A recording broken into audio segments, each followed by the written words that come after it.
Ni muda mrefu tangu tuzungumze magwiji, au sio? Umetutupa sana. Mimi nafurahi sana, nimefurahi sana. Sijalala kuanzia tushinde league, maybe nitalala leo. Mimi naomba wasikilizaji wetu, kama ni mwanaume lazima ukuwe mashabiki wa Arsenal once in your lifetime, ndio uweze ku witness hope, fear, frustration and expectation all at the same time. Kitu ambacho tunataka sisi kama mashabiki na wachezaji pia wanataka ni ligi kuu ya Uingereza. Hatutaki mambo na FA. FA ni klabu ya Arsenal, Manchester wanaweza pigania hiyo, na Carabao ni yao Manchester na Man City. Sisi ni ligi kuu ya Uingereza, ligi kuu ya mabingwa barani Ulaya. Hiyo tu, hatutaki nyingine. Lakini ambaye alifanya maamuzi haya kidogo aliotea timu zingine. Ukweli ni kwamba bao lilikuwepo, ndio kwa mtazamo wangu bao lilikuwa limeingia kwenye ligi 5 bora. Klabu ya Chelsea pekee yake ndio ilitumia pesa nyingi sana kufanya usajili. Ilitumia angalau takriban paundi milioni 200 na.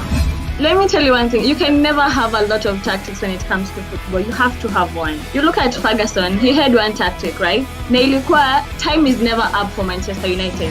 Labda mwanzo ni heshima kauli yake hapo. Kwa Liverpool ya sasa, Liverpool ambayo imetoa sare, haikutoa sare, Man City waliponea, Chelsea wakaponea pia, ni Liverpool hatari bana. That is amazing. 100%. And I know they gave whoever they gave the Player of the Month trophy, but we all know, even Ronaldo knows that it was supposed to be Salah. Even Ronaldo should hand it over. Mimi nikiangalia kwa tathmini yangu magwiji ni kwamba ukiangalia Paul Pogba msimu ujao huenda labda hatakuwa anachezea klabu ya Manchester, manake the fact that Arsenal wako Champions League, Europa League semi-finali na kuonyesha kwamba ligi zingine ambazo si za Uingereza kiwango chao cha mpira kiko chini. Manake pale Uingereza Arsenal ndio ni madhara wetu, walikuwa juu kitambo, lakini saa hii team ambayo you just can't wait to play them. Your quick predictions, Gladys Mgecha. Hiyo hapo umenichikisha handiko 18 ndugu bana, si hata ungenitumia message pale inbox. Naweza sema wamekuwa the worst title defenders na watataka kujiredeem. Najua watajituma, I am sure watawin game. Real Madrid 2, Chelsea 2, Arsenal sijui watamkaji, Manchester United I think wataenda tu kupimwa COVID Italy, so I think itakuwa road trip, wataenda tu road trip Italy warudi. Hizo sita predict road trip hapana. Okay.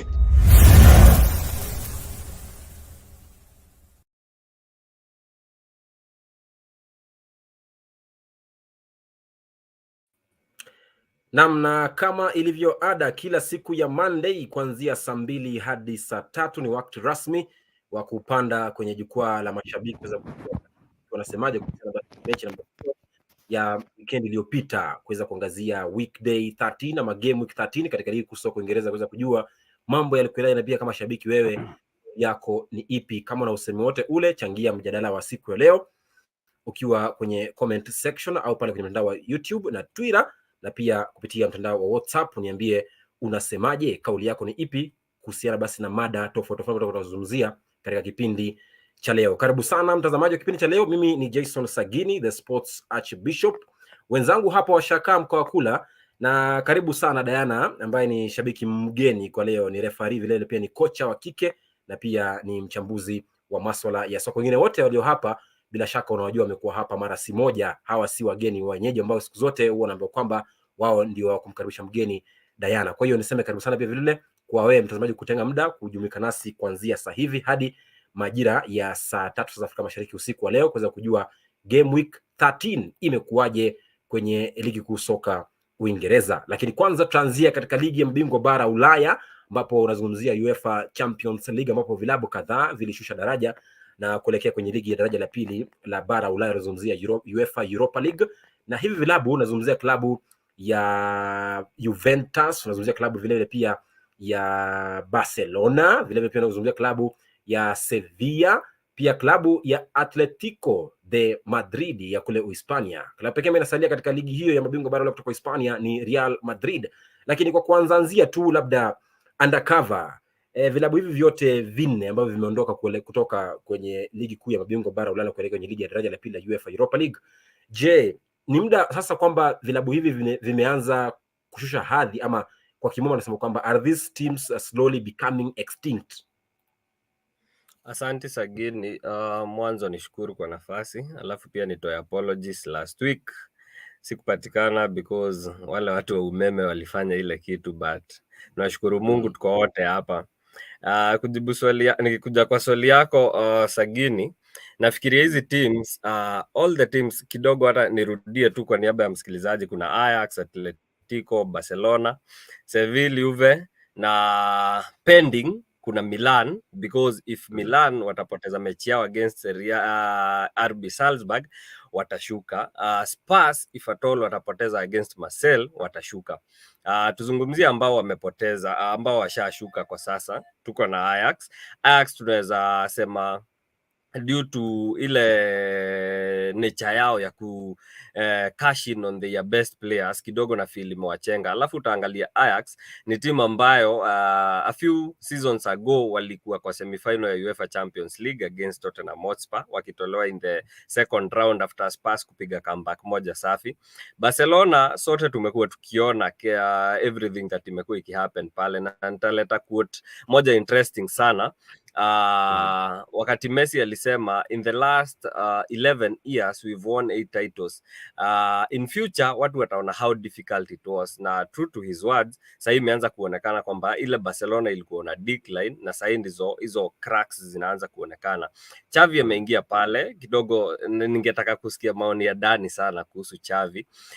Na feel ilikuwa it was a decision that was made in haste, because Xavi anaembody ile nature ya kuwa ni product ya La Masia, alafu ni mzuri, anajulikana, so but na feel kidogo alirush your decision. Seville wamekuwa kwa transition, Juve wamekuwa kwa transition kutoka kwa Antonio Conte, Andrea Pirlo kidogo, alafu Max Allegri akarudi pale. So na feel hizi teams kama vile unasema Sagini, na feel they are on their decline, but it all depends on how they are going to handle that decline, ndio tuone kama kutakuwa na transition swift back on top. Bila shaka Dani, umjibu mwenzako undercover. Kwanza jioni njema kila mtu. Tunashukuru, karibu. Shukrani sana. Nimekuwa kama wiki 2-3 hivi shughuli za hapa na pale, but I'm happy to be back. Alafu it's happy to see you guys again. It's always fun, yeah. Na labda nikianza tu moja kwa moja kuangazia hii timu ambayo undercover underline ya Barcelona.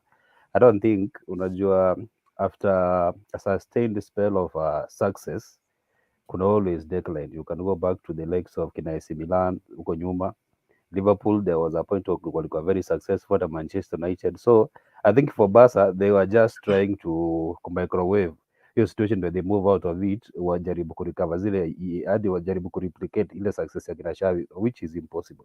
So it has to be radical in the first place. Lazima tukue na generation of players wakicheza kwa first team, and again they have to be special, like kama ile combination ya kina Xavi, Busquets, Iniesta, kina Pedro, that was once in a generation team. Hamwezi kuwa kama hiyo. So the closest you can come to that, I think, ni kujaribu raise another generation, of which it will take time. Sioni kama whatever I'm saying is wrong. So for Barcelona, I think the experiment has failed. It's up to them kurudi kwa drawing board tena waone. Aubameyang alienda pale kama 3 months, amerudi. I don't think sijui mbona walimnunua, so maybe administration ya Barcelona za tuambia bora walimnunua alafu anamrelease so quickly at the earliest opportunity. Alafu pia ukiangalia Lewandowski is close to his horizon. He's not his best years are past him, so sioni kwamba atawasaidia anything.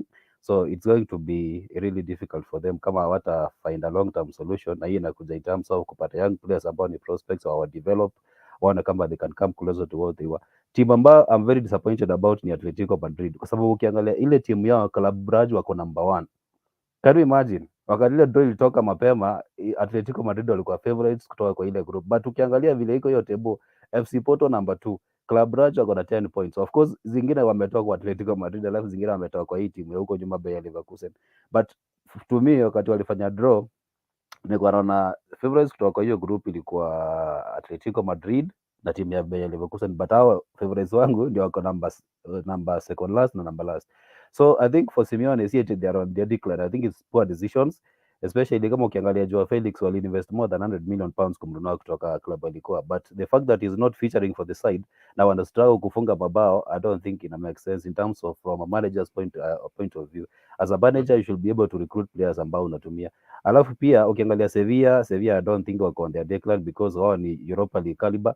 I don't think kwa Champions League wakiqualify, most of the time they dropped the lower tier, alafu wanacheza pale. I think Europa League they've been very successful. I think that's their level if you can qualify them based on that. Juventus I think pia wana suffer the same consequences as Barcelona. They were successful, sasa ile generation ya success imeisha, they have to rebuild. So I think for them it will be very difficult. Hata Europa League I don't think kama wata survive round of 32 ya kuchuja.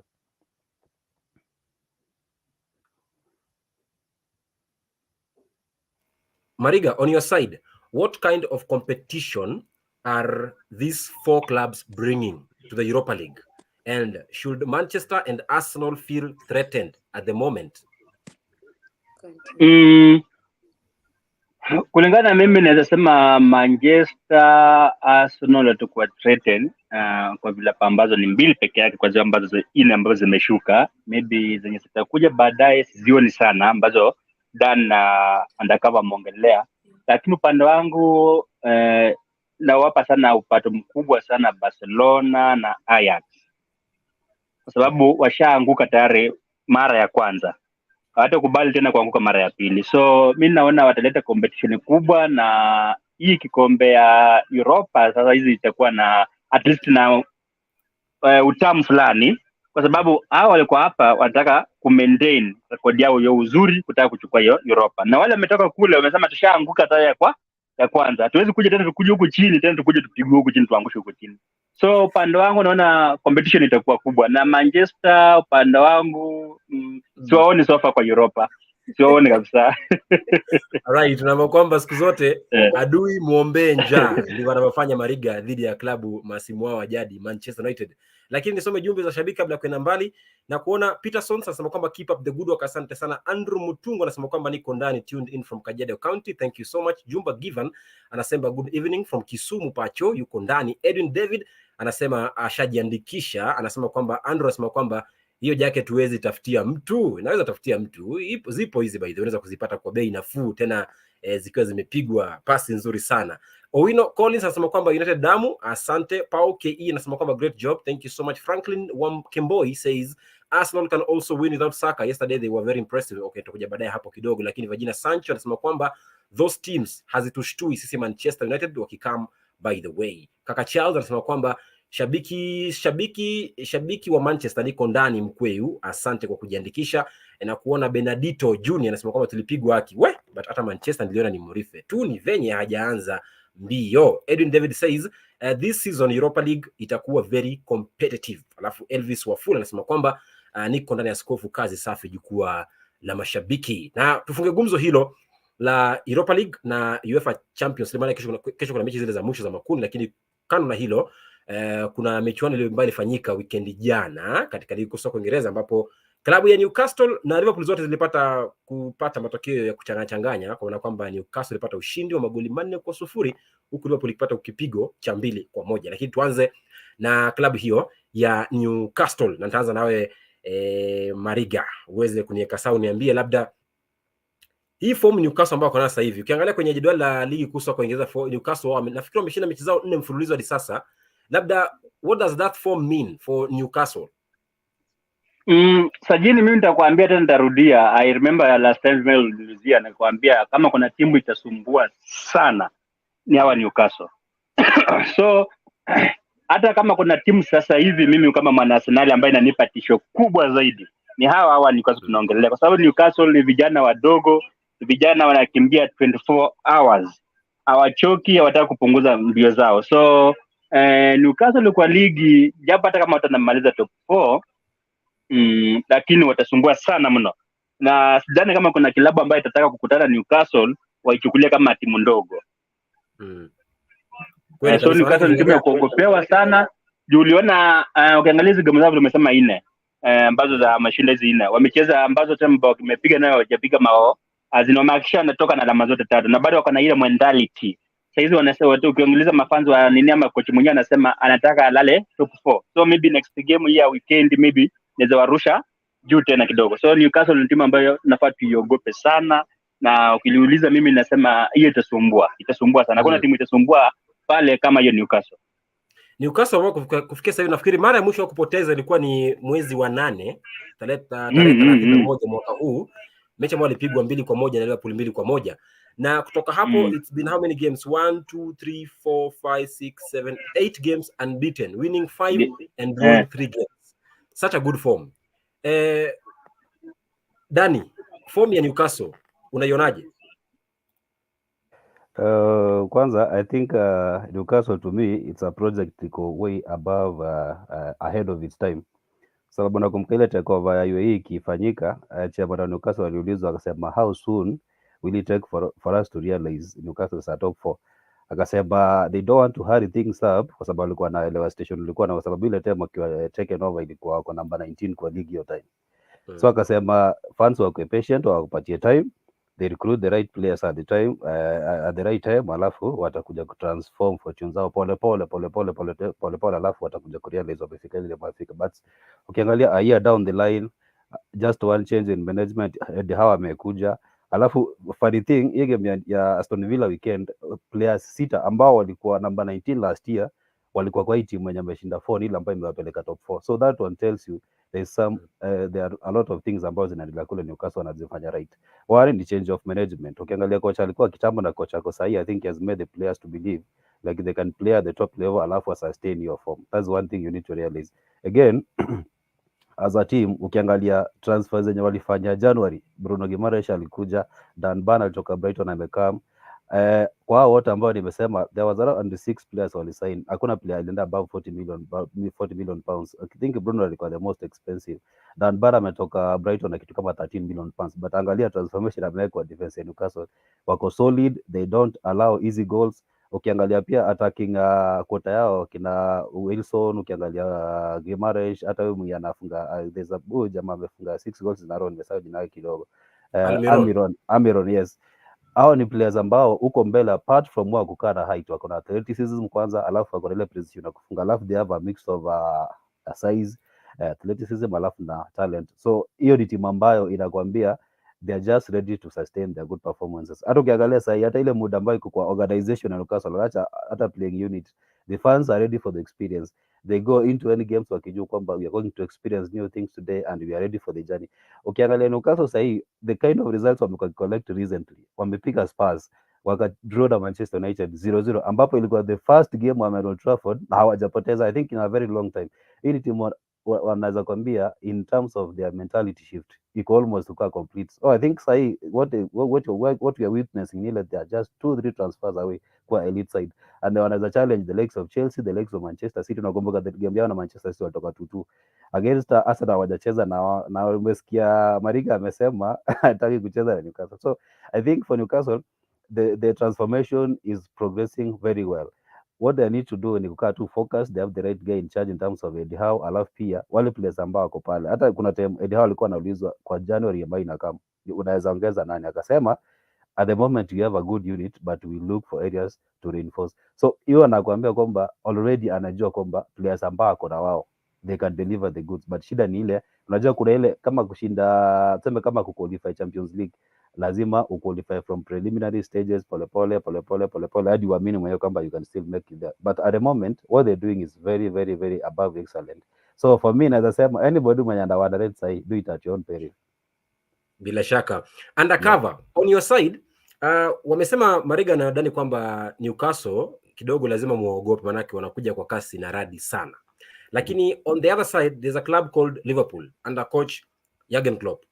Jurgen Klopp, for him things are not going well as per what Eddie Howe is having it at Newcastle at the moment, because ukiangalia kwenye kikosi cha klabu hii ya Liverpool ni kwamba wao wapo nafasi ya ngapi? Nafasi ya 7, nafasi ya ngapi? Ya 9, and they've lost back to back Premier League games for the first time this season. Unazungumziaje form ya Liverpool hadi sasa? A few issues. First of all, nitaangalia ile squad. I'll highlight the spine of the team. Alisson Becker yuko 30, Virgil van Dijk yuko 31, Joel Matip yuko 31, Milner 36, Jordan Henderson 32, Thiago Alcantara 31, Salah 30, Bobby Firmino 31, Fabinho 29. It says so much about a team that is challenging for trophies. Ukichukua average age ya the key players kwa ile team, utaona it's over 30, because hata angalia tu hizo ages nime highlight. Na feel Klopp is in his 7th season pale Liverpool, but nitarudi nyuma kidogo. Angalia siku za Sir Alex Ferguson na Arsene Wenger, ni makocha ambao walikuwa na uwezo wa kurebuild team, because Dani najua atakubaliana na mimi, wakati una rebuild team haungoji wakati team imefika the peak kama umeexhaust kila kitu. Angalia for example Sir Alex Ferguson, kile kikosi ambacho alishinda nacho ligi 2013, it was a very very mediocre, sorry for lack of a better word, ama a very average team. Ilikuwa na akina Tom Cleverley, Danny Welbeck, Phil Jones, the likes of nani wale, Michael Carrick akiwa 30 something, Paul Scholes alikuwa amerudi kutoka retirement, but alimanage ku rebuild ile team. Angalia Pep Guardiola, alishinda the first league na 100 points wakati alikuwa anapiga tiki-taka, a lot of passes. The second league alishinda na a lot of absorbing the pressure from the opponents. Yani basically ameshinda ligi with 3 different teams na 3 different playing styles, because angalia it is Pep Guardiola's 6th season, na wachezaji ambao walipata pale only Kevin De Bruyne anabaki, na hiyo ni span ya 6 years. But angalia Jurgen Klopp on the other hand amefanya nini? Maintain the same players ambao walishinda league, ambao walishinda Champions League, ambao wamemaliza behind Man City na 1 point, na bado ndio ana expect to perform. Another factor Sagini ni Sadio Mane. Sadio Mane kuondoka, kivyangu sijui kama watu wengi watakubaliana na mimi, but na feel Sadio Mane was the heart and soul of Liverpool, because alikuwa na lead ile press, alikuwa na create mabao, because basically hata bao mingi ambazo Liverpool walikuwa nafunga, most of them, if Mane did not assist, alikuwa anahusika kwa ile pre-assist, alikuwa na lead ile press, gegen pressing ambayo Jurgen Klopp anapenda kutumia right from pale mwanzo. Angalia na kuchukua contrast ya zote mbili, Sadio Mane anafanya mambo yake pale Bayern Munchen, lakini Liverpool on the other hand hawafanyi mambo yao. Replacement yake ni Darwin Núñez, ambaye no disrespect but is a totally different player, because angalia he's very good on the left coming inside, but angalia ile end product yake, final touch hakuna, kuongoza ile press kidogo hayuko, ukimchezesha kama center forward kidogo hakupati ile results, na ndio maana unaona Bobby Firmino amekuwa akiwa preferred. Kitu kingine na feel injuries zao hazijakuwa zikiwafanya any favor. Kuna tetesi kwamba hawajakuwa na daktari for the longest time now, na feel daktari wao, kuna mahali nilisoma daktari wao aliacha kazi 2021, na they've not had an official team doctor for the longest time now. True to say that tunaangalia hizi injuries ambao wamekuwa akipata, kuna question marks. So form ya this season, angalia washapoteza mechi 4. Last season walipoteza mechi 2, jana ya 2020 ambao waliqualify for the Champions League by sheer luck. Ya 2020 walipoteza mechi 3 ambao walishinda ligi, na 2018-2019 walipoteza mechi 1. That is basically what is happening at Liverpool again. Hatari kweli kweli, bila shaka imekuwa ni mlima sana kukwea kwa klabu hiyo ya Liverpool, ambao wao kufikia sasa kwamba if you went through a business class in high school, they have balanced the sheet. 4 wins, 4 draws and 4 losses for Liverpool.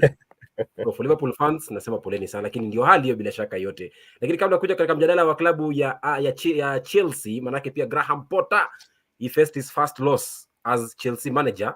Nisome jumbe za shabiki hapa na kuona Edwin David says Hodgson 10/11. Alafu Vagina Sanchez anasema kwamba Liverpool is dead. They are going back to where they were 8 years ago. Edwin David says sack.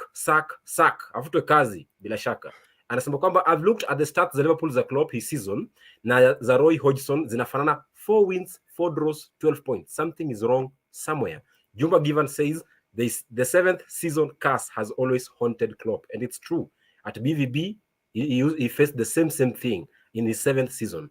Virginia Sancho says Newcastle, I fear Almiron. Victor Orenge says good debbing back. Asante. Alafu Juma Giwan says Newcastle should never be underrated at any cost. Edwin David says Newcastle is a force to reckon, especially vile saizi wako na pesa. They will also be a threat kwa transfer market, though hawawezi maliza top 4. We, na soko top 4 tayari sasa hivi, kwa hiyo wana uwezo wa kuweza ndani ya bora. Alafu Owino Collins says United we stand. Alafu Joshua Kiplimo anasema kwamba ambia Mariga atueleze hatuoni namna gani shabiki wa timu kubwa ya Manchester kutoka chuo kikuu cha Kabianga. Bila shaka shabiki mmoja Manchester yuko hapa Diana. Elvis Wafula anasema kwamba niko na skofu, kazi safi, jukwaa la mashabiki. Kaka Charles KE anafinya jicho tu na kucheka. Asante sana bila shaka yote. Tuzungumzie kocha huyu wa manake pia katika mchezo wa Liverpool ni kwamba the record for Van Dijk not losing at home since signing for Liverpool from Southampton, it came over, iliisha after 80 games playing at Anfield, not losing a single game for Virgil van Dijk. Lakini kando na hilo, tuzungumzie kocha wa klabu ya Chelsea na anakwenda kwa jina la Graham Potter, ambaye pia alipokeza kichapo cha magoli manne. Ilikuwa magoli mangapi? 4-0 ama 4-1? 4-1 nafikiri, na dhidi ya klabu yake ya zamani. Nazungumzia klabu yake ya Brighton Hove Albion, timu kubwa. Nilimwambia andakava kwamba watusubiri, lakini waliangukia yetu, lakini tuliangukia Chelsea na kuipiga magoli 4-1. Now Diana, first of all welcome back. Ulikuwa mpotea kidogo, lakini kwanza karibu tena kwa kujumuika nasi kwa mara ya pili. Nataka uzungumzie kocha Graham Potter. Diana, first game he loses as a Chelsea manager since signing from Brighton. Until now 10 games, 6 wins, 3 draws, 1 loss. What's up for Graham Potter? Ndio mwanzo wa kupigwa ama inakuaje?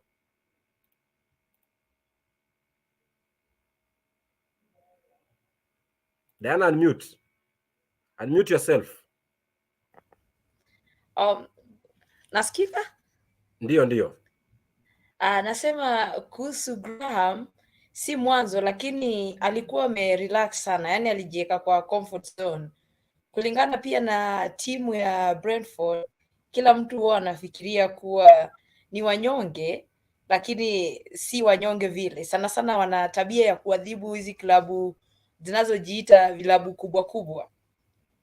Wanajua kile ambacho wanafanya. Na ukiangalia kocha wao, ile formation ambayo yeye hutumia akicheza na hizi timu ambazo zinajiita kubwa, kama ukiangalia walipokuwa akicheza na Manchester United, utaona kuna tofauti kubwa sana vile ambavyo walikuwa wanacheza, na wao ukiwalinganisha na kama wanacheza na timu zingine kama West Ham ama tuseme Sagini Newcastle ambayo imepanda juu.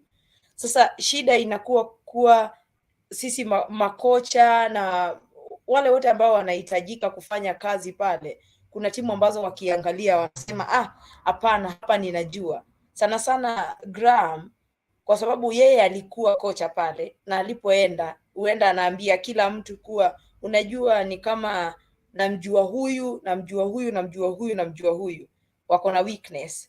Alafu unajua kuna wale ambao hawakuwa na wachezeshwa sana pale ambapo alipokuwa kocha, lakini wakati wanaingizwa pale ndani wanataka wamuonyeshe kuwa sisi tulikuwa tunaweza kile ambacho huku unaweza kufanya na sisi, na basi pia sisi tutaendelea kuifanya hapa. Na kusema ukweli, Chelsea hawako vibaya.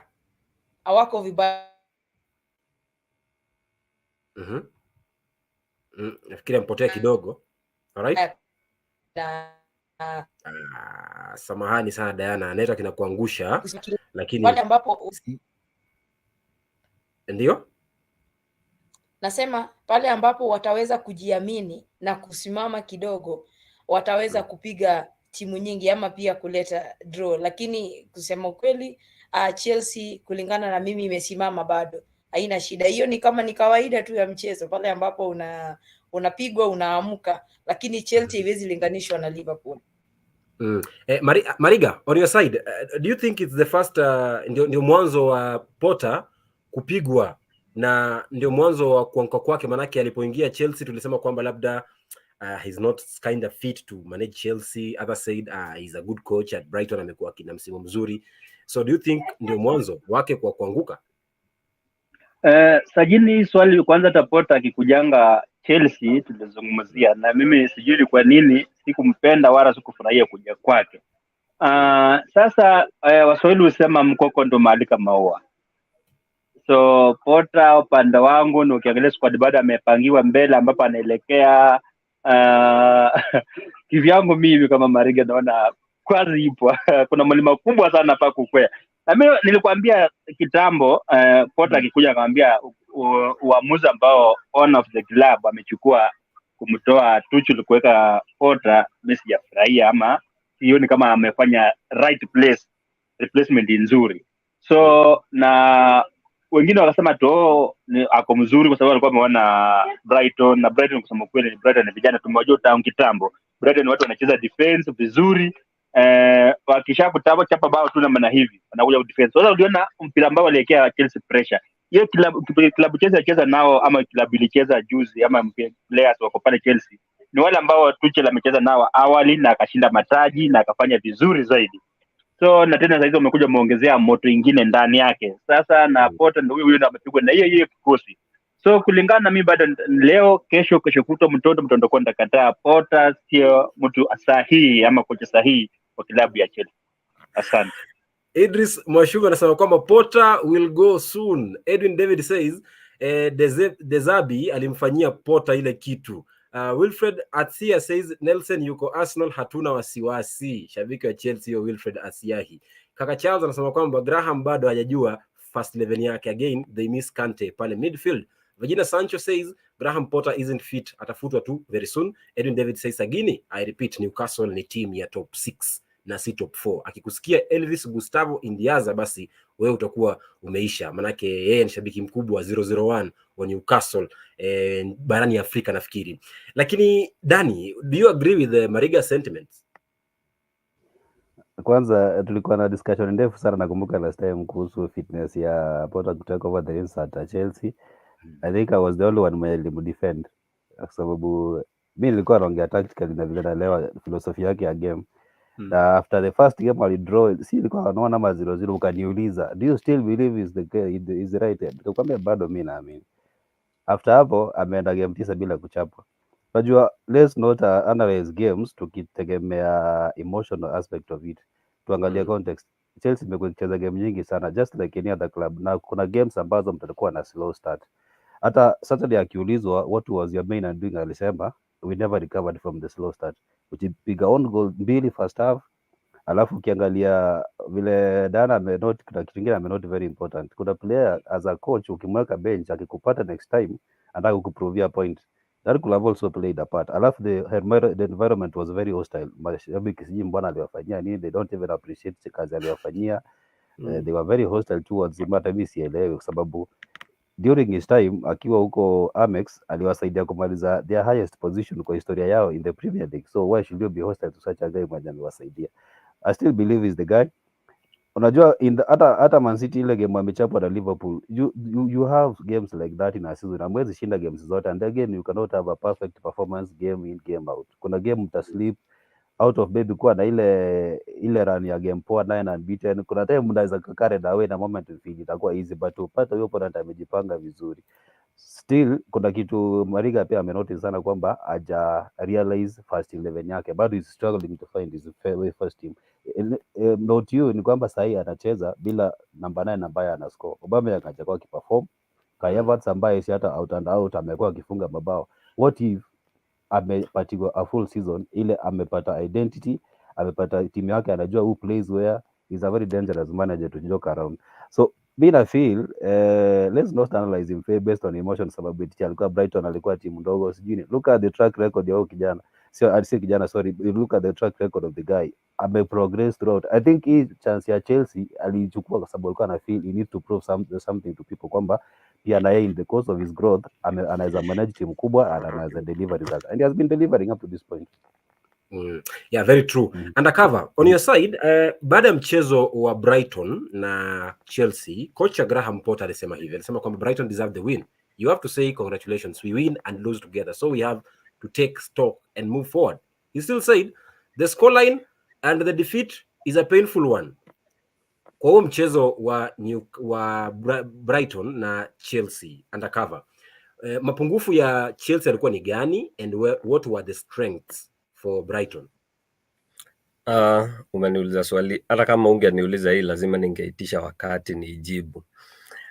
First, nakumbuka nilikuwa the only person ambaye nilisema Dezabi atakuja kufanya kazi mzuri hapa. Nakumbuka a few like 3 weeks ago nilizungumzia Dezabi, na nikazungumza time yake akiwa Sassuolo, nikazungumza time yake akiwa Shakhtar Donetsk. Alafu coincidentally the match ambayo ilikuwa inafuata tulikuwa tunacheza na Manchester City. Walikuwa wanacheza na Manchester City, sorry.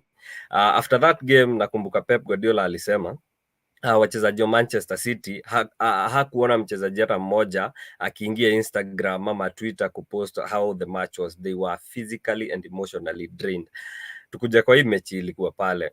Angalia, Dezabi alifanya homework yake vizuri sana, akajua wakati aliona lineup akaona Raheem Sterling na Christian Pulisic wanacheza kama wingbacks. Wakicheza kama wingbacks, that is where alijua Trevor Chalobah, Kalidou Koulibaly na Thiago Silva watakuwa very much isolated. That's why Trossard alianza kama false 9. Ukiangalia build up ya Brighton walikuwa na build na 3 defenders alafu 2 midfielders ambao walikuwa wanacheza kama holding. Brighton wako na ningetaka panelist wenzangu pia na mashabiki waangalie the next game ya Brighton, ama uende tu uangalie highlights. There is a way Brighton build, they invite pressure from the opposition, wanaanza ball pale nyuma, wanapiga very short and slow passes so that unaingia kwa ile trap. Angalia game kama ya Liverpool, angalia game kama ya Manchester City, angalia game ya Chelsea, angalia game ya Tottenham Hotspur. Wanafanya vile, wanapiga short passes za ku-entice na kuinvite the opposition. Hiyo ball ikifikia Moses Caicedo ama kijana mwingine, utanikumbusha jina as I go ahead, kijana mweusi mwingine. No, there is a black guy in that midfield. Kuna Moses Caicedo, sikumbuki huyo mwingine. Dani, unaweza tusaidia? The moment hiyo mpira imefikia Moses Caicedo, then Trossard anaingia kama false 9, na utaangalia the first 10 minutes za ile mechi, kuna goal line clearances ambazo Thiago Silva alimake. Why? Because alikuwa anadragiwa na Trossard, anakuja midfield and then it opens up space for Solly March. Tuliona wote Solly March akiterrorize Marc-Andre Cucurella time and time again. That is why Marc-Andre Cucurella alikuwa the first substitute ambayo ilikuwa inafanywa. Tukizungumzia Graham Potter, ana feel kama ni support tu kitu Dani amesema, hawana out and out center forward. That is why goals zao zimekuwa zikilaka. Nilikuwa na discussion na Mark Kenyanjui na hope anatazama, nikamwambia Kai Havertz is not the go-to man in terms of goal scoring pale Chelsea. Dani ametaja kila kitu kuhusu Aubameyang tangu akiwa Barcelona na amemtaja tena. He's finished. Angalia pia na feel mapungufu ya Chelsea ni lack of N'Golo Kante, because angemasho ile midfield kuzuia zile runs na short passes za Trossard, Moses Caicedo na Solly March, angesaidia pale. Alafu Reece James pia angekuwa kwa ile position. Yule kijana anaitwa Mitoma something, nakumbuka Mitoma exactly. If Reece James was in that game, na feel Mitoma angekuwa neutralized, so akungekuwa na penetrations da both Solly March na Mitoma. So na feel tactically Dezabi alipata vizuri, Graham Potter alipata vibaya in the first half, alirekebisha, but kurekebisha kwake it was already too late. Bila shaka ameondoka shabiki wa Arsenal Mariga, na tunakwenda kuzungumzia klabu yake ya Arsenal. Nafikiri kwamba ameogopa, manake najua Saka alipata injury, kwa nafikiri kwamba labda ameogopa, manake Saka kama hayuko kidogo Arsenal inaweza kosa perform, lakini si neno. Nisome jumbe kabla ya kuingia kwenye mjadala wa Arsenal na Manchester United. Na hapa namuona Kosi Masha anasema kwamba nimeanza kuwa na tabia mbaya ya kuingia late. Bila shaka furaha kwangu Chelsea kupigwa. Idris Mwashura anasema kwamba nimesikia mnasema Liverpool imekufa, ngoja injuries ziishe mtajua Liverpool is still a roaring lion. Okay, by the way they have injuries, so in a way you can also say that the injuries they have zinawa cost kwa kiwango kikubwa. Edwin David anasema kwamba Aubameyang is slowly becoming a flop. Jezi 9 Chelsea, though naona akifunga Arsenal. Haya. Timo the artist Salimia Mwarada hapo, we will stop Arsenal. Amesalimika. Diana anasema kwamba Potter is a good coach for just an average team. He's not Chelsea type coach. Alafu Idris Mashumbe anasema kwamba Potter will go very very soon.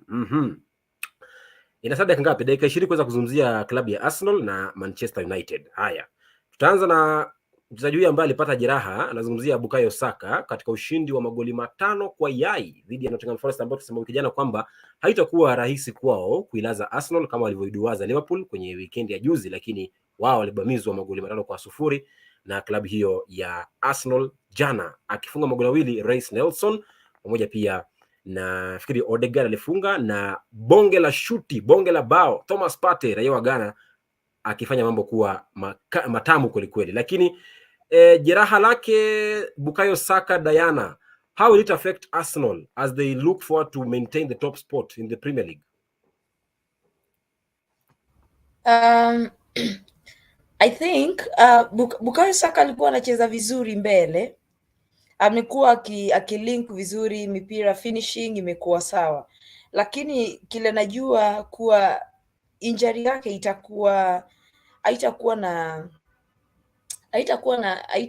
hawatakuwa affected kiwango kikubwa, kwa sababu si yeye tu anayecheza hapo mbele.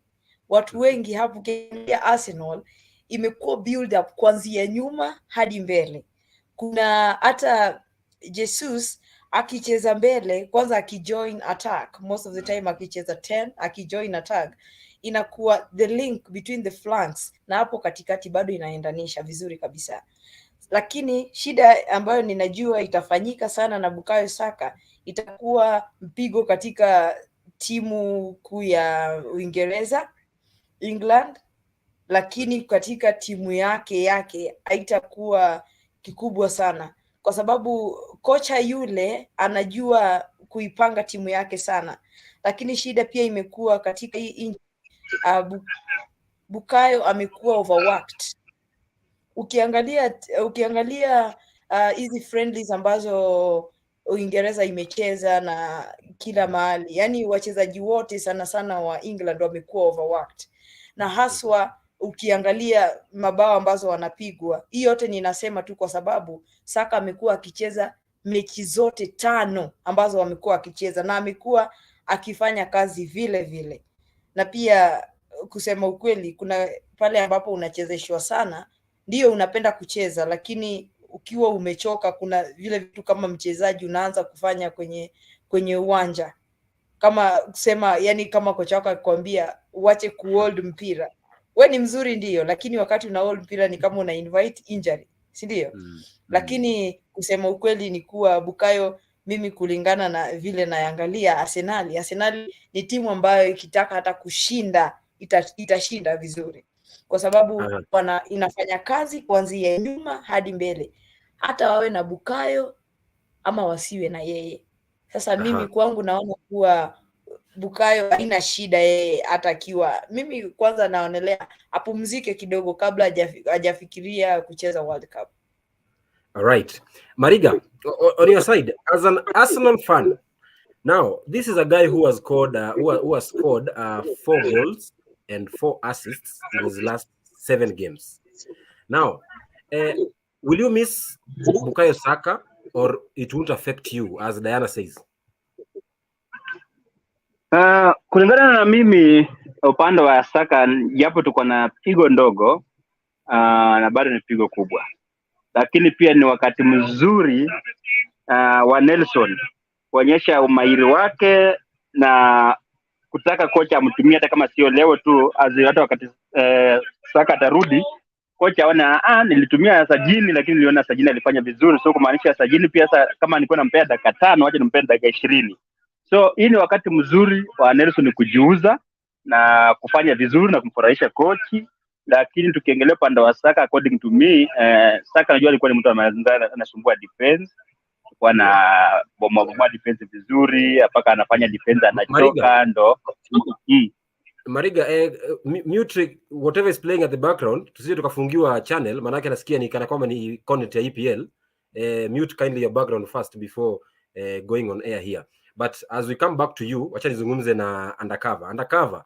On your side, do you believe Arsenal have a good bench? Because yesterday when I was watching that game, nakumbuka nikimwambia shabiki fulani wa Arsenal, Hilary Ngate, nikamwambia kwamba now Saka mpata injury. Now this is where we'll get to see an Arsenal which can win a league simply because for you to win a league, you need a good bench.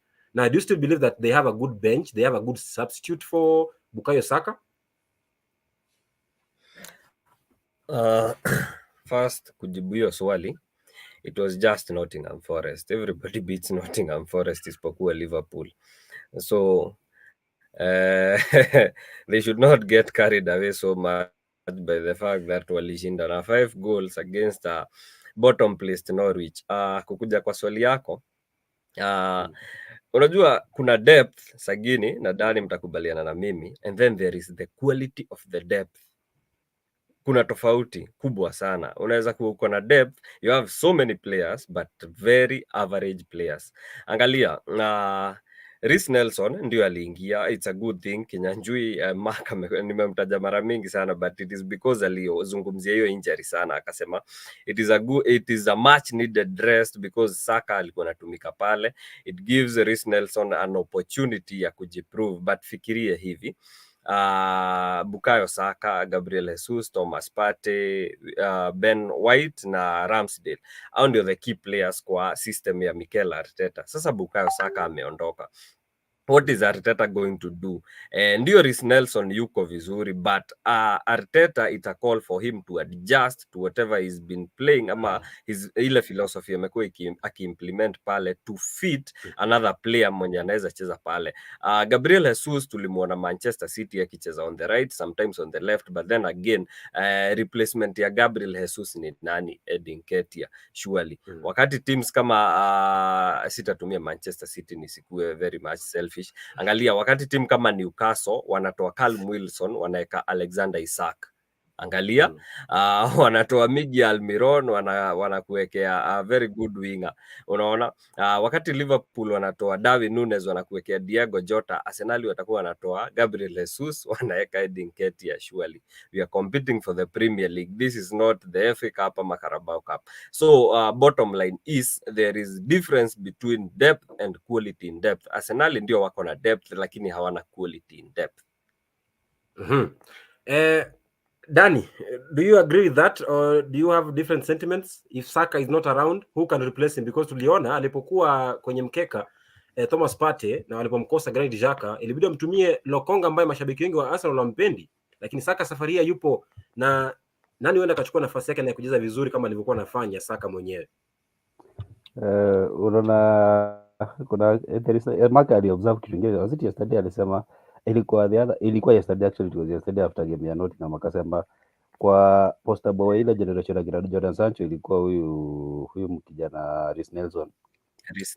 Lakini sasa ukiangalia kwa development curve yake imekuwa bit slower kuliko Bukayo Saka. Bukayo Saka ni younger than Reece Nelson kwa miaka, sababu age mate wa Reece Nelson ni Joseph Willock, ule anachezea Newcastle.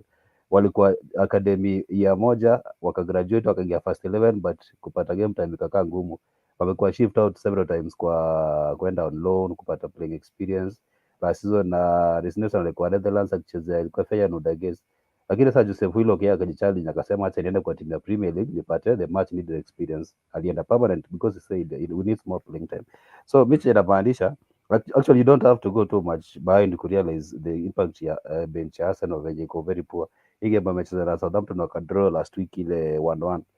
Ilifika time akatoa Odegaard akaweka Fabio Silva, akatoa Jesus akaweka Edward Nketiah, but what was the end result? They could not crack the defense ya Southampton. About kila mtu ana score at will. Unaona, that's very basic. So kwa Bukayo Saka it's a big blow kwa Arsenal in the sense that highlight a very good highlights kwamba in 7 games he has contributed 4 goals alafu aka-assist 4.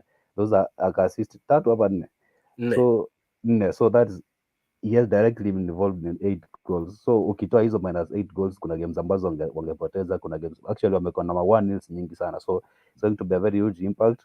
I don't know kama against Chelsea Reece Nelson atacheza vile alicheza jana. I'm not convinced kwa sababu ukiangalia Nottingham, actually I don't like the way they play, to be honest, because they like to sit back most of the time. They play 5 players at the back, which is not good progressive football. Well about advocate for kwa ball ambayo iko progressive alafu entertaining football for them. the score kikiwa 0-0 they enjoy sitting back, wa frustrate wakipata opportunity ya kucounter wanawafunga the same way they did against Liverpool. But for against Arsenal team inacheza expansive football, it was a challenge for them to sustain that any kind of a backline for 90 minutes. So that's why they shipped so many goals.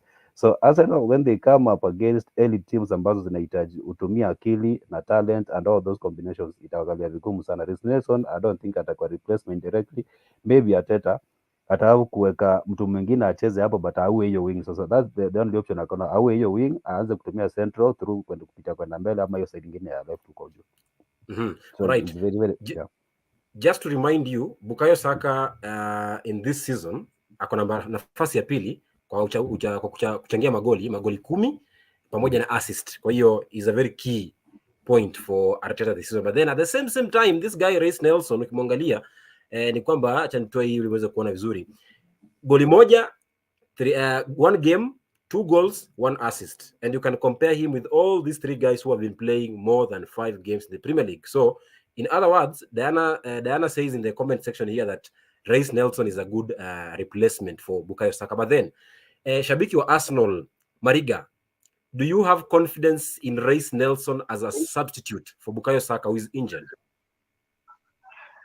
Kulingana na mimi naona niko na confidence na yeye kwa sababu Reece Nelson pia amekuwa na injury kidogo. Sasa ni wakati wa kuonyesha kuwa injury yake wakati amekuwa haija affect football yake, na kwanza ametuonyesha mchuzi tu na kutuzalishia magoli 2 na baada akacheza vizuri kwa last game, na game next tunaenda kukutana na Chelsea. Na sasa ambapo najua watu wengi walikuwa maybe wameshajua vile nyinyi mnajua, na wengine pia clubs zilikuwa najua Saka ni key players. Sasa wakati hayupo Nelson ni wakati wake mzuri kutumia ile nafasi yake ya matakuwa amepewa kuingiza mpira ama kufunga mabao zaidi.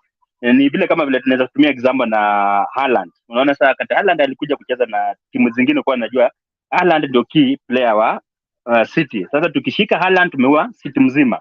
Na hivyo walifanya wakatoka hiyo game nyingine draw ile I think walipigwa ama walitoka draw.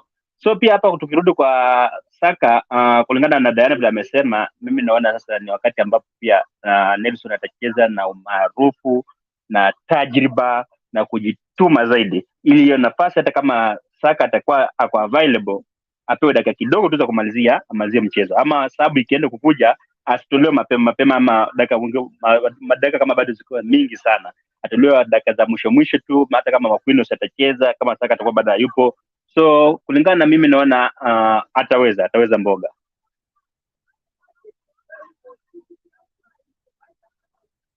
For me, my question is very simple for Bukayo Saka's replacement. If it is Reece Nelson, I think Reece Nelson can replace Bukayo Saka very well. Kwa sababu kwa ile mechi ya jana aliingia kama substitute, akaandaa bao moja na akafunga magoli 2. That means he's a good player who can fit in well in Bukayo Saka's shoes. But then the question is he consistent as Bukayo Saka is? Because for you to win a title, you need consistent players who can score week in, week out. But Kosi Masha says here, Chelsea walikonio watu wawili vile, Arsenal walifanywa. Alafu anasema kwamba saa hii Arsenal watamisi huyu kijana. Juu ukiangalia wanatumia forward kufunga. So mimi kivyangu Arsenal wako na shida hapo. Kaka Charles anasema kwamba pigo sana. Hope he will be fine soon. Alafu Mariga squeeze Jesus hapigi simu kulikoni. very, very true by the way. Nowadays Jesus doesn't call. Okay. Idris Mwashumbe says Arsenal has a good squad. Yes, that is talented, but it's not in-depth squad. It is just a big squad. Anasema kwamba Reece Nelson is good, but is he consistent like Saka? Oh, exactly my sentiments. That's the question. Exactly my sentiments. Kosi Masha says niko na swali. Arsenal wameshikwa na fatigue ama ni kuogopa games? Juu if ungeangalia game ya Soton wali dominate first half. Game ya PSV wakakimbizwa kama watu hawajui game. So ni wamechoka ama ni nini? Okay, atakujibu Mariga baadaye kidogo, lakini hapa Elvis Wafula says in terms of depth na kubaliana na undercover Arsenal kuwa contenders Januari wanafaa kufanya usajili kwa vile kikosi ukitoa wachezaji watatu muhimu, huyu ni Thomas Partey, Jesus na William Saliba, hakuna replacement ya maana iwapo kutakuwepo na majeraha.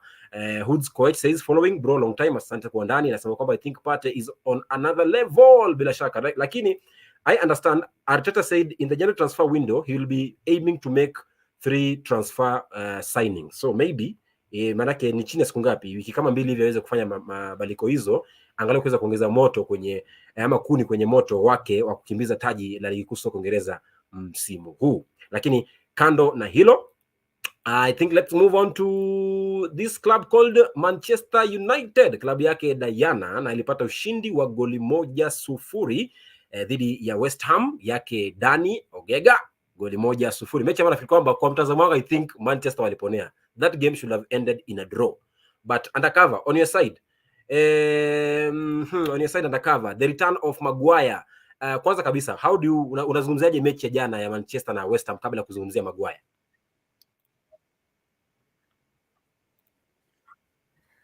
First of all, kia nizungumzie the common knowledge ambayo kila mtu aliona. De Gea aliwa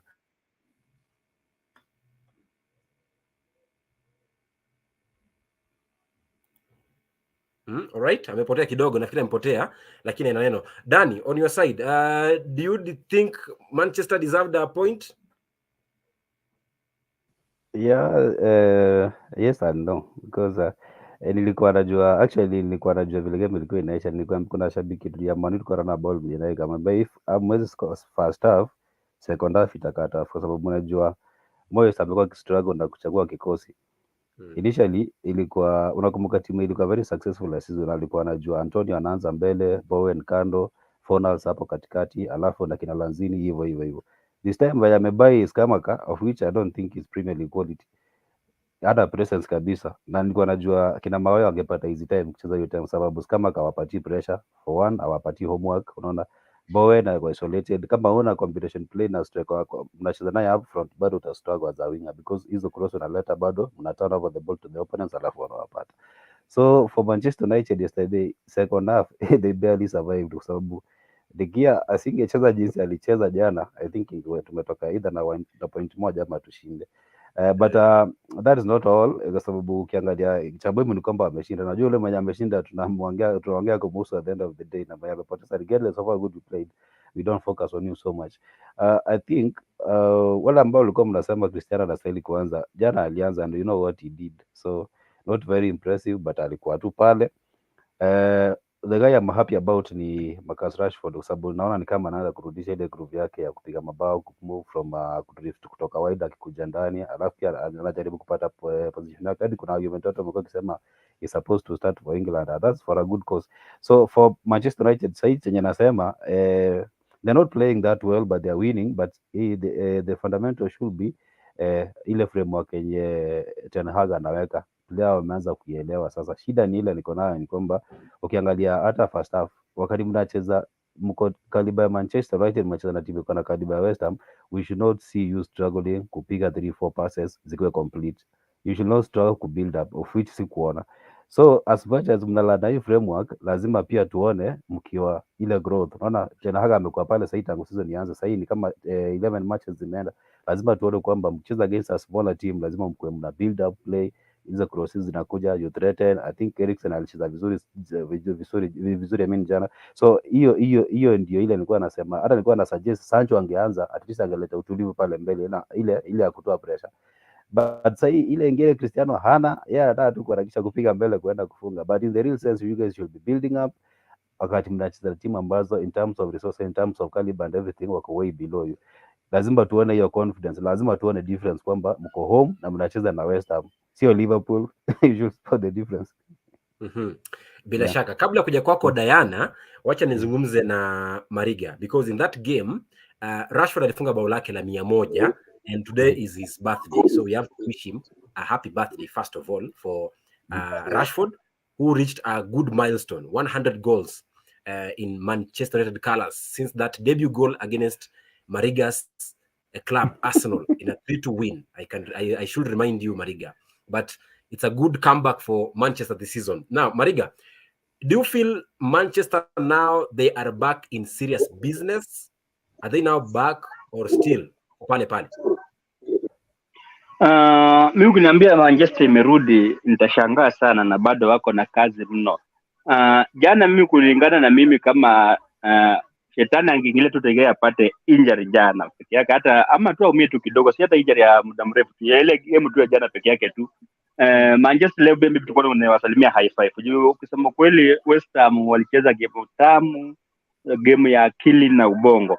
Ile tu kidogo tu finishing peke yake iliwashinda. Hata umesema ulingeona hiyo game ingetoka draw. Mimi sikuona mambo na sare pale. Pale nilikuwa nimeashua tu, nilikuwa nimeona ile game ingeendelea hivyo, ama ingekuwa West Ham angekuwa na bahati ya kufunga mabao. Jana Manchester ingepigwa. So upande wangu mimi bado Manchester wako na kazi, na maybe kocha, sisema kocha ni mbaya. Kocha wa Man U saizi ni mzuri, tumeona amecheza na Ajax, amefanya mambo mazuri kule, hata kutoka Ajax ndio imekuja imeporomoka pia, imerudi Europa. So Man U bado wako na kazi bado wako nayo, so kazi lazima waifanyie kazi wakitaka kufaulu.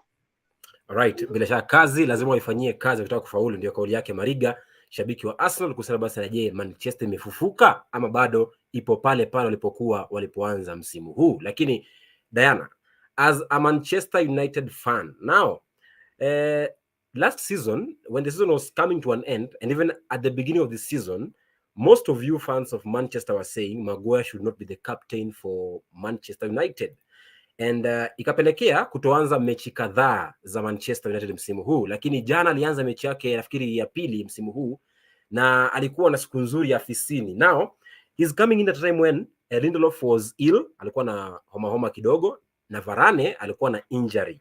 Now my question to you is, unaamini kwamba Maguire atakuwa mwenye umuhimu mkubwa kwa kutokuwepo kwa Varane na Lindelof?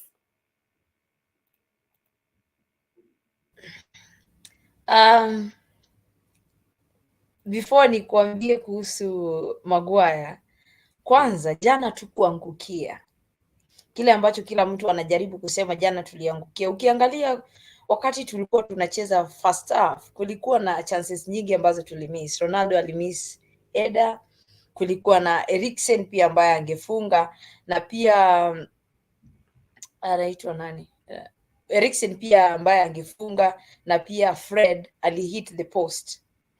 So kitu ambacho tunataka kujua ni kile ambacho ningependa kusema ni kuwa katika mchezo, katika kila mchezo ambayo tumepanga tucheze, kila mtu ana kazi yake ya kufanya. Na pia kila mtu anasema De Gea alitubeba, lakini kazi ya De Gea ni nini? Kazi yake ni kuwa pale golini. Si hajatubeba, hiyo ni kazi yake. Kuna pale ambapo yeye huwa tunasema bad days, huko afisini kabisa. Ukipatiwa mpira aiendi hivyo kabisa.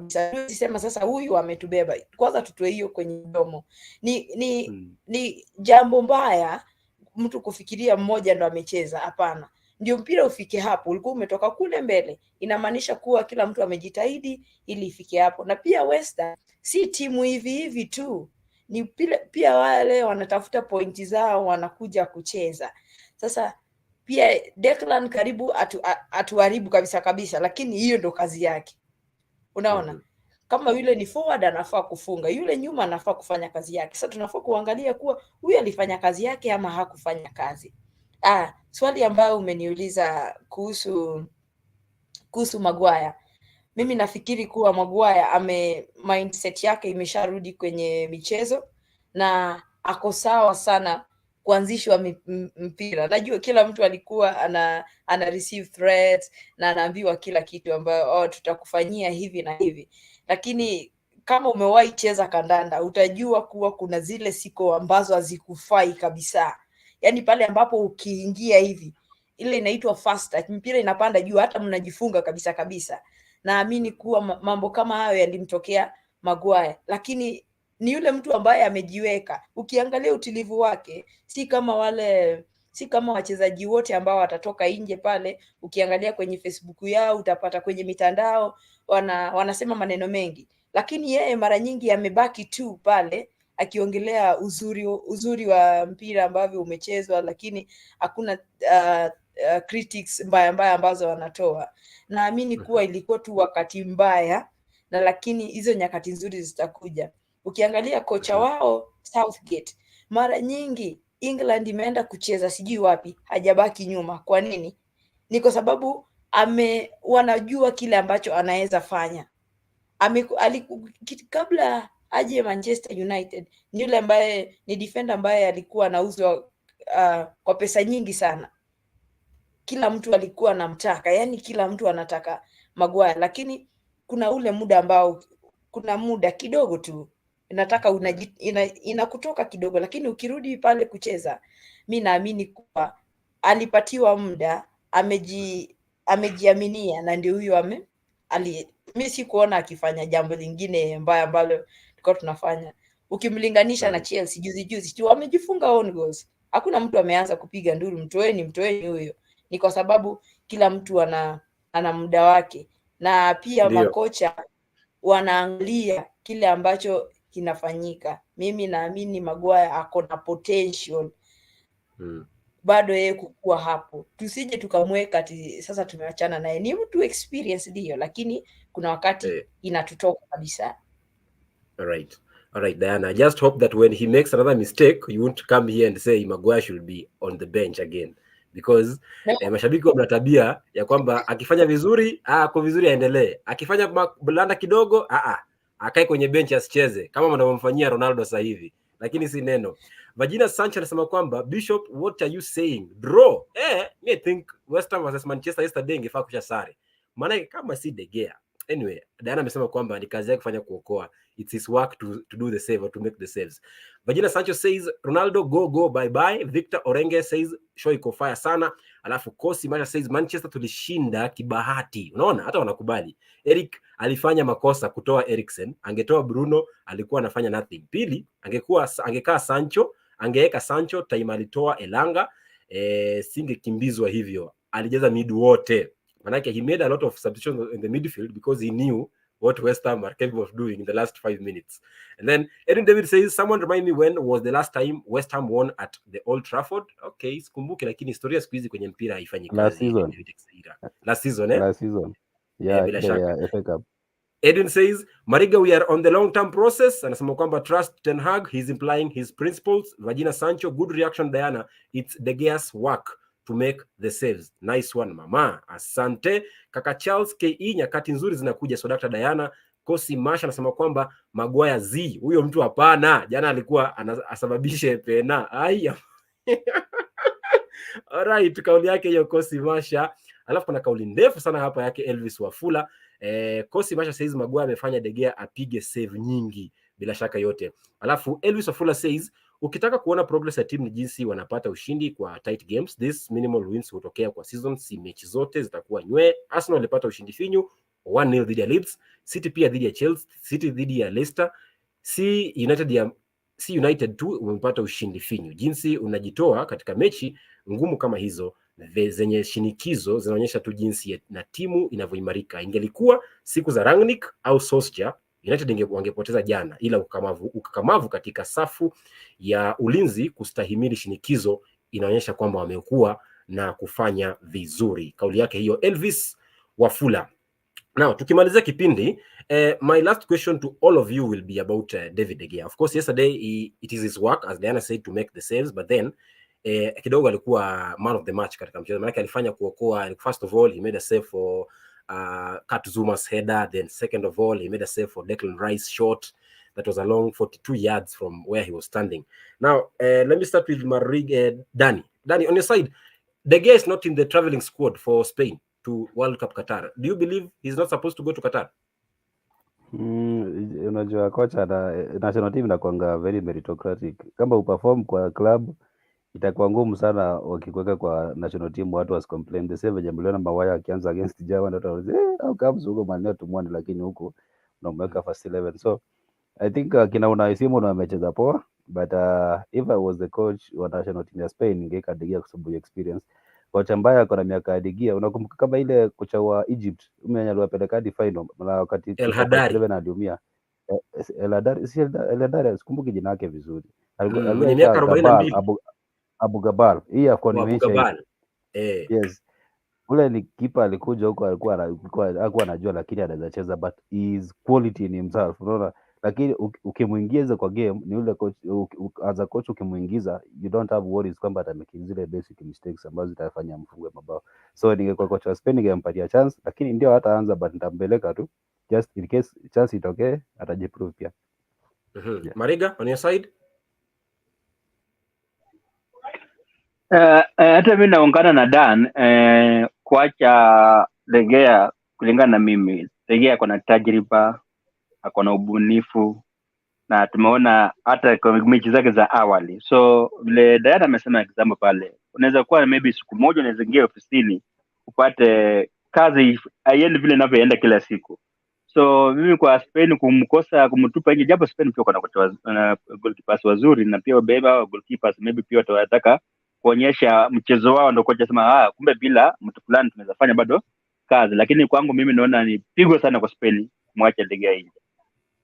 Diana, for you, I won't ask you if he should go or should not go, because definitely for you, he should go. Now, my question to you, Diana, is if you'll take him to the World Cup, should he start all games or should he be on the bench?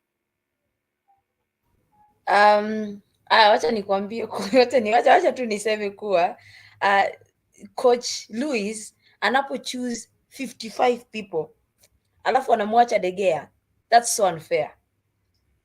Kwanza 55 alafu unamtoa unamwacha yule ambaye mara nyingi amekuwa kwenye kikosi chako, alafu unamwacha. De Gea amekuwa akicheza kwenye Manchester United, amekuwa akijaribu ku make saves, lakini hawezi make saves peke yake, lazima kukue na team effort. Najua yeye anaangalia kile ambacho kimekuwa kifanyika, akasema huyu afit hivyo. Alafu mimi naona kuwa kuna pia hiyo time atapatiwa wa choose 26, kuna uwezekano anaweza wekwa. Kulingana na mpira ambao tulicheza jana, nilikuwa nafikiria kuwa alijiandaa, alifanya kila kitu kwa ustadi mkuu, ni pia kujionyesha kuwa anaweza, hata kama mjaniandika hapo pia anaweza. Lakini kuna uwezekano kocha aweze akabadili mawazo yake, akajua kuwa huyu mtu anafaa kuenda, na basi akienda anafaa pia yeye ajitulize tu kidogo. Watakapompatia muda wa kucheza ni sawa, wasipompatia muda wa kucheza pia ni sawa. Ndio yeye ni experience, lakini yule pia ambaye amewekwa kwenye kikosi, kumbuka ni experience. Sasa na pia kocha amekuwa akiwaangalia sawia. Sasa pia yeye angalie, akipatiwa muda kidogo ni sawa, sipopewa pia ni sawa. Lakini sasa hii ni pigo kubwa kwake, anafaa kujua kuwa ameangaliwa na akaangaliwa vizuri, na wakasema katika 55 bado hafai. Yeah. True, even for me I think kutomjumuisha kwenye kikosi cha wachezaji 55 it's so unfair. At least maybe angefaa kuwa hapo alafu muondoe towards the last end of the 30 or 25 men, then there tunge understand. Lakini the first 55 I think no. Dani, you have a point? Unakumbuka Pepe Reina ile time akiwa Liverpool? Reina alienda World Cup zote na akona medal ya winner, baada kucheza. Na ukiangalia Pepe Reina na De Gea ako very very okay kuliko Pepe Reina na kina Santiago Canizares wala makipa kitambo kina Victor Valdes. De Gea, I think ukiniambia mimi Victor Valdes na David De Gea nitachagua De Gea based on what I have seen akicheza. So I think it's very unfair, na venye Dana amesema bado hawajamea kile the last 26, so maybe anaweza convince last minute atasema we need experience kwa hiyo sababu hapa players wengine wameenda. Onaisimu alicheza Euro, I think that was his first tournament, na De Gea amekucheza very many tournaments before. Maybe factor experience inaweza mconvince amweke, and I'm really praying kwamba aende, because it doesn't sound right kabisa. Ni kweli kabisa. Najua mwelekezi wangu wa kipindi cha leo cha Walk with Sagini, Dennis Njoroge says, yeye anasema kwamba anamchukia sana kocha wa timu ya taifa Hispania. Manake itakuwaje unamwacha nje goalkeeper nambari 1 duniani David De Gea? Lakini Kosi Masha anasema kwamba Magua amefanya De Gea apige save nyingi. Alafu nakuona Virginia Sanchez says I hate that Spain coach, he's so biased. Mashabiki wa Manchester, hey, wakasirika kweli kweli. Kosi Masha says Sagini De Gea akiwa na Varane and Lindelof make less than akiwa na Maguire. Just check. Victor Isaac says Maguire bado. He's slow, still has no pace. He slows down the intensity of the game. To me, I think for the Spanish coach to leave out De Gea, it's so unfair. He should have been in the 55-man squad, then maybe towards the last 30 akimuondoa hapo sasa nitaelewa kwamba he wants to build a young team, but then a World Cup tournament any knockout tournament needs experience, na hapo ndio utauliza kina Iniesta, kina Zlatan, kina Ronaldo wanakushindia mechi, kina Toni Kroos, unaona, kina Bastian Schweinsteiger wanakushindia kikombe cha dunia ama kombe lolote lile barani Ulaya ama Afrika. Lakini kufikia hapo niseme asante sana kwa Mariga, Diana na Dan pamoja pia na Undercover kwa kutenga muda kuanzia mwanzo hadi mwisho na kufanya makala ya jukwaa la mashabiki leo kuwa bomba. Manake tumezungumza kweli uchambuzi ambao umekwenda skuli, na nafurahia sana manake nyinyi wote mmekubuhu na mkakolea kwenye fani hii ya uchambuzi wa michezo. Pia na shabiki uliokuwa nasi kuanzia mwanzo hadi mwisho, niseme asante pia nawe, manake siku zote asante ni bora kuliko shilingi. Kwa mwelekezi wangu Dennis Njoroge na Jeremiah Chipai, niseme pia asante kwa kufanikisha makala haya kwa njia moja au nyingine, manake kesho nitakuwa hapa mbashara tena kwa mechi ya matangazo, ikiwa ni soka sebuleni, mechi kati ya Liverpool nafikiri na Napoli kwenye mechi ya 6 ya makundi, manake wote washafuzu, lakini kwamba ni mechi ya kujifurahisha tu kabla ya kuelekea kwenye hatua ya mwondoano. Nimekuwa wako Jason Sagini, askofu mkuu wa michezo ulimwenguni. Kama ilivyo ada, michezo ni yetu na spoti ni sisi. Kuwa na usiku mwema, msiondoke mabingwa kwanza.